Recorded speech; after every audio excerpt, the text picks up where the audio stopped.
São 7h37.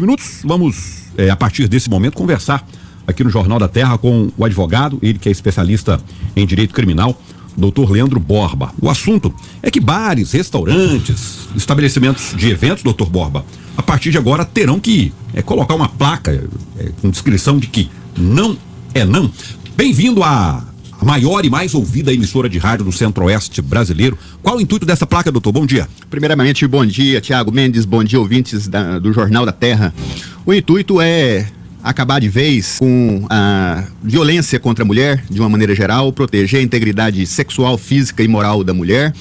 E nesses casos que envolvem integridade, esse vilipêndio à integridade, o assédio sexual, a perseguição, o stalking, né? Chamado pelo stalking, constrangimento sexual, importunação sexual, todo e qualquer crime. Mas você acha que uma placa vai resolver isso, doutor? Sim, vai resolver em razão das consequências da placa. A placa em si não se resolve nada, mas as consequências decorrentes da violação dessa placa, sim. Né? É quase uma placa sagrada, então. Uma placa sagrada, porque nós temos hoje dois tipos aqui que nós temos que diferenciar com relação aos estabelecimentos comerciais. Nós temos as obrigações desses estabelecimentos comerciais e a responsabilização. A obrigação consiste em manter o pessoal preparado para casos de violência, nesses casos, agir imediatamente, inclusive podendo prender em flagrante esse agressor, disponibilizar a autoridade competente as filmagens escolhidas no ambiente e afastar imediatamente o agressor da vítima até a chegada da polícia. Essas são as obrigações dos estabelecimentos comerciais. A responsabilização, que é diferente, consiste nas multas e nas ações indenizatórias ajuizadas perante o Poder Judiciário. Então não é bem a placa é mais ilustrativa, não é? Mas o que vai atrapalhar mesmo, o que vai fazer a lei pegar, vamos falar assim, vai ser as consequências de desobedecer essa lei, que é uma lei muito válida, né? Uma lei importada, inclusive. Muito bem, vamos circulando aqui o Jones Matos, doutora. Evidentemente, se nós fôssemos um país civilizado e que houvesse esse respeito, não seria nada necessário, porque eu já morei fora em vários lugares, nunca vi isso, necessidade de se ter um documento para poder convencer o cidadão de que é necessário ter limites. Mas essa placa, ela é importada, mas por causa de um brasileiro. Ela é importada da Espanha por causa de um brasileiro, Daniel Alves. Daniel Alves. É isso, doutor? É mais ou menos isso aí. Exatamente. Eu ia falar justamente dessa questão, porque o Daniel tá lá, preso há mais de ano, né? Vai fazer um ano já. Né? A atitude que ele tomou ali na Europa não é aceitável isso, né? São implacáveis a legislação. O que eles são relaxados com o racismo, eles são duros com a questão da sexualidade. Exatamente. São muito, digamos assim, a cada país tem uma legislação, mas cada uma mais dura do que a outra. Mas podiam ser duros quanto ao racismo também. Porque lá... Mas é porque há um grupo de extrema direita na Europa também muito duro, esse time que fomenta esse tipo de comportamento. Não vem bolsonarizar o discurso. Não tô bolsonarizando, não. É porque eu tô falando da extrema direita. Tem um cara que isso lá é cultural, muito para além. Justamente. Muito para além. Mas tá relacionado à história do continente. Eu morei na Inglaterra, também tem isso lá. Mas o país é tolerante, tem todo um respeito às pessoas, esse tipo de comportamento lá é inaceitável. A minorias, comunidade LGBT, não tem isso lá não adianta. Lá você tem total liberdade de fazer as coisas. E aqui não tem por conta do preconceito, dos problemas que a gente enfrenta. Agora o que eu chamo a atenção para a mudança, para a modificação da legislação, é que ela deixou as igrejas, né, de forma geral, fora das consequências, né? Ela deixou as entidades religiosas fora. A lei fala que não, que a lei está fora dessa abordagem firme, né? Então, bares, restaurantes, estabelecimentos comerciais, nesses ambientes pode ter esse selo de qualificação caracterizado pela placa, mas retiraram expressamente, né, consta na lei de forma expressa. Essa mensagem não é não, que é isso que vai estar escrito na placa, isso. Ela tem que estar impregnada na mente do homem. Respeitar a mulher sempre. Não é não. Doutora Diana. Perdão, vamos partir para a questão prática aqui, doutor. Vamos colocar a situação de uma mulher ser importunada sexualmente nessa ambiência aí de bares e restaurantes. Ela tem que se reportar a quem? Qual que é, por exemplo, na prática, qual que é o comando que o estabelecimento dá ou para o seu segurança ou para os seus funcionários para fazer a intervenção? E o senhor acabou de comentar que há a possibilidade de multa administrativa ou de sanções administrativas para esse estabelecimento. Na prática, quem é que vai conduzir, por exemplo, uma questão dessa? Eu quero saber, eu quero entender como é que vai funcionar na prática quando a mulher se sente importunada, a quem ela deve se dirigir nesse estabelecimento? A gerência do estabelecimento. Chamando a atenção novamente que o sujeito ele pode ser preso em flagrante, seja por qualquer pessoa do povo ou pela autoridade policial, né? Nós temos a figura do flagrante obrigatório e do flagrante facultativo. Qualquer pessoa do povo pode prender em flagrante. E a polícia militar e a polícia civil... Então eu tô lá no restaurante, aí eu vejo um folgado forçando uma mulher a alguma coisa. Eu posso bancar de polícia e lá e... Inclusive legítima defesa de terceiro. Desculpa, doutor, se o senhor me permite. Inclusive você pode intervir como legítima defesa de terceiro. Mas por que eu faço essa pergunta, doutor? Porque assim, a gente já sabe que a legislação, ela determina, né, de acordo com o artigo 369, se eu não me engano, do Código Penal, falando dessa possibilidade da flagrância aí. Já há essa determinação. Há também essa determinação daquele que importunar sexualmente, inclusive ser acusado de tentativa de estupro. A legislação permite isso, ainda se a mulher, por exemplo, estiver em condição de vulnerabilidade. Pode estar alcoolizada, enfim, ou passar mal. Qual que é o grande diferencial? É a questão administrativa? A questão, eu acredito, no meu ponto de vista, que é a questão logística, não é?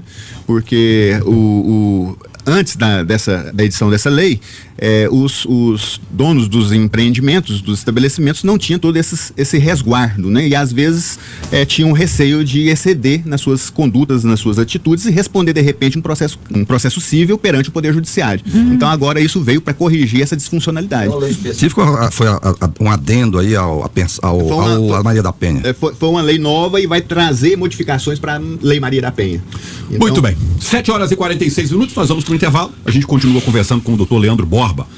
Eu não sei se é ampliação, é porque os estabelecimentos comerciais, bares, restaurantes, organizadores de festa, vão ter que colocar uma placa visível em algum lugar, provavelmente no banheiro, dizendo não é não, fazendo referência aí ao respeito que, obviamente, os homens têm que ter com as mulheres. Doutor, isso também não é uma medida mais publicitária do que jurídica, não? Exatamente, é uma crítica que todos os advogados, a maioria dos advogados criminalistas fazem, porque na verdade se trata de um direito penal simbólico. Simbólico no sentido de que o Estado, né, o Poder Legislativo Federal, ele acaba por fazer uma propaganda de suas ações, né, da sua atividade legiferante, sendo que isso não é necessário, porque já há no Código Penal brasileiro todos os tipos penais que aqui estamos tratando. Veja só que nós estamos tratando aqui de assédio sexual, perseguição, que é o stalking, constrangimento sexual, importunação sexual, etc., estupro e outros crimes. Todos eles já estão previstos no Código Penal, já estão tipificados. Portanto, não necessitaria de fazer uma outra lei para poder endurecer, para poder falar que está trabalhando. E então é isso, é uma crítica que o mundo jurídico, em especial criminal, se fala. Nós somos campeões de violência contra a mulher. Somos o segundo do país. É uma vergonha para Goiás, viu? Você, não, cidadão, isso é nojento, entendeu? Então é necessário, quanto mais legislação, ainda é pouco. Sim. Porque se não tiver, eles não respeitam, imagina tendo. Então, eu penso que de qualquer forma, mesmo que seja na perspectiva de fazer publicidade, o parlamento querer fazer onda e tal. Lembrar isso é bom, né? É bom, é positivo. Essa que é a verdade. Agora, o doutor questionou, porque bar exige, igreja não exige. Gente, o ambiente é muito diferente, né? O ambiente é muito diferente. Mas ocorre, viu, Thiago?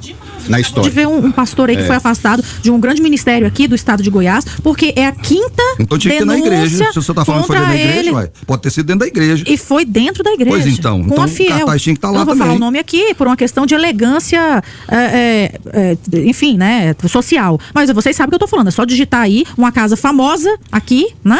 E da quinta denúncia. Foi afastado aí. Parece que ele tem essa questão. Tem que ser falado, sim. Não, sim, gente. Eu tô dizendo assim, as igrejas, e não é só a igreja evangélica, todas as igrejas foram católicas, liberadas disso. Está na lei expressamente. Mas eu acho que não dá pra igualar o aglomerado humano num bar, porque as pessoas geralmente bebem. Será que não é até pior, Thiago? Eu só vou fazer um questionamento. Será que esse ambiente religioso não até favorece mais por conta desse domínio, dessa sobreposição invisível da fé, uma hierarquia por ser o pai da fé, aquele que está determinando o que acontece no ambiente? João de Deus, eu vou te falar, são casos demais. A doutora tá mudando a minha cabeça aqui. A vulnerabilidade de qualquer ser humano, aí eu já vou colocar todos, né? A vulnerabilidade do ser humano ao procurar uma entidade religiosa já faz. Já chega ali uma ovelha ferida. Fragilizada. Chega fragilizada, o marido bateu nela, sofreu isso, estuprou a filha, muitas vezes. Teve caso dentro de casa, que muitos desses. Tem uma colega nossa que fez um estudo, viu, doutora?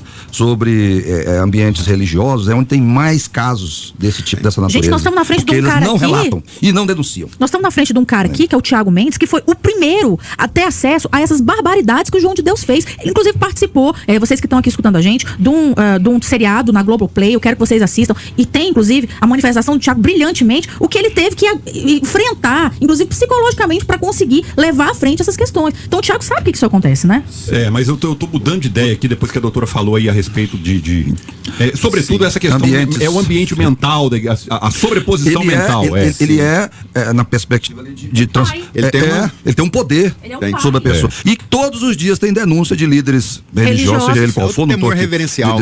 Então, já que vai pôr a placa, põe na igreja, põe no boteco, põe no restaurante, põe pra todo lado. Agora, não é não. Sim, não é não. Agora, ali na Sagrada Família, por exemplo, o evento é na rua, ali em frente àquela faculdade, é na rua. Muito bom celebrar isso aí. Muito bom celebrar. Não tem controle daquele não. Agora, com relação à placa, a questão interessante é o seguinte, que a lei é omissa com relação a isso. Alguns já falam que a placa deve ficar no banheiro, e eu, no meu sentir, eu vejo que a placa deve ficar estampada em qualquer lugar, na entrada do estabelecimento, na saída, perto do caixa, próximo às mesas, no banheiro das mulheres, para poder fechar geral e não ter a oportunidade de agir desse agente criminoso. Outra questão que me preocupa, Thiago, é a questão do direito midiático, né? É uma questão que nos preocupa bastante. O que é o direito midiático? A pessoa, antes de ser condenada, né, pela justiça, transitada em julgada essa sentença, ela já está condenada pela mídia, não é? Aqui o que eu quero dizer aqui é que a mídia muitas vezes condena o infrator antes mesmo de transitar em julgado, ferindo o princípio da presunção de inocência. E aqui nós estamos, no meu proselitismo aqui,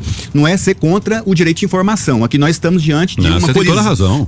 Nós estamos aqui diante de uma colisão de direitos fundamentais. De um lado, o direito de comunicação, né, que nós temos, e de outro, do direito do acusado, do sentenciado, condenado, dele esperar pelo menos essa condenação para poder ser taxado como criminoso. O modelo americano, né, de proteção, a pessoa vira código, né? Até a mídia ter acesso, a pessoa é um código, ela não tem informação de nome divulgado. Nós tivemos agora um cara que teve a casa queimada lá em Aparecida, porque vazou a imagem, a mídia divulgou e depois não era ele nada que tinha cometido aquela atrocidade com a garotinha lá. Aconteceu já no meu escritório, isso várias vezes. Pois é, isso é lamentável. Tá? No caso que a doutora falou do pastor da igreja agora, por exemplo, da importunação sexual na internet.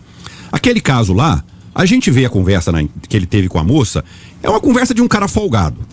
Tá, a moça deu uma cordinha. Mas crime ali, de verdade, doutor, crime. O que acontece? Assim, eu acho que foi, claro, o cara tá fazendo isso, ele é um pastor, ele não pode ter aquele tipo de conversa de jeito nenhum. Agora, crime ali... Alguns estão falando até que foi um flagrante preparado, né? Ou então incitado. A verdade é que eu também não tive acesso completo, né, aos autos, nenhum que foi determinado ali na conversa. Contudo, eu também, pela com análise aquele material publicado... Parecia que existia uma intimidade que foi feita e realizada antes. Agora, a questão que foi o que condenaram ele, Thiago, foi pelo histórico, né? Não, claro. E eu acho que do ponto de vista jurídico ele não vai ter nenhum problema. Agora, do ponto de vista religioso e moral, eu acho que já era, né? Tá liquidado. Eu não tenho condição de ficar se me permitem pregando. Mas houve uma superexposição com um material, assim, muito frágil. Eu acho assim, uma coisa é o estatuto lá da igreja e o costume da igreja. Outra coisa é a superexposição midiática disso. Eu acho que, eu não sei, a mídia, o doutor colocou muito bem. Às vezes a mídia condena primeiro. Não, mas sabe por que é isso? É porque acontece o discurso desses camaradas muito moralista, né, defensores da família, dos bons costumes, etc e tal, quando na verdade é uma hipocrisia. Então, Jesus Cristo falou assim: vocês serão julgados pelas suas palavras. É isso. Se me permite, doutor, se me permite, Thiago, nós temos que tomar um certo cuidado com o exagero do legislador, com esse direito penal simbólico ao proteger a mulher. A senhora, me desculpe, está falando isso. Né? Nós estamos partindo para um ponto que daqui a uns dias nós não poderemos mais falar um oi para uma mulher na rua, pegar na mão e cumprimentar. Nós estamos tendo um certo exagero nessa conduta, né? Então eu já tive clientes, por exemplo, que cumprimentou, deu um toque na pessoa, a mulher já interpretou aquilo como se fosse um ato de violência sexual. Né? Eu concordo com o senhor que tá meio exagerado. Nosso tempo já estourou, mas é um debate para um outro momento. Daria pra gente ampliar muito essa conversa, que a prosa tá muito boa aqui. Doutora Diana, obrigado a senhora pela participação, sempre brilhante conosco aqui. A gente começou brigando e eu acho que a gente termina concordando com a senhora em muitos aspectos. Muito obrigado. Eu que agradeço, Thiago. A gente é companheiro, você é um professor, um mestre querido, assim como o Jones, que eu tenho muita admiração, e o doutor que tá aqui também. Um beijo carinhoso para todos vocês que estão nos ouvindo. @advogada Diana, me acompanhem lá. Segue lá nas redes sociais, gente, @advogada Diana. O Jones Matos, aquele abraço afetuoso, querido, te admiro muito. Um bom 2024 a todos nós, elogio vindo da doutora Diana, a gente fica mais firmes aí para 2024. Você Começar bem, né? Você deu até uma penteadinha no cabelo, ela já falou, eu vi. Bom, doutor, um sucesso aí no seu trabalho, né? Eu Advocacia agradeço. é sempre um desafio e a todos nós. Eu agradeço a participação, saúdo todas as mulheres do mundo, não só do Brasil, saúdo todas elas, mulheres que já foram objetos, né, nessa sociedade e que os tempos foram evoluindo e nós chegamos onde estamos com uma super proteção. Então eu saúdo todas elas e deixo aqui os meus agradecimentos pelo programa, excelente programa, meus parabéns, tá bom?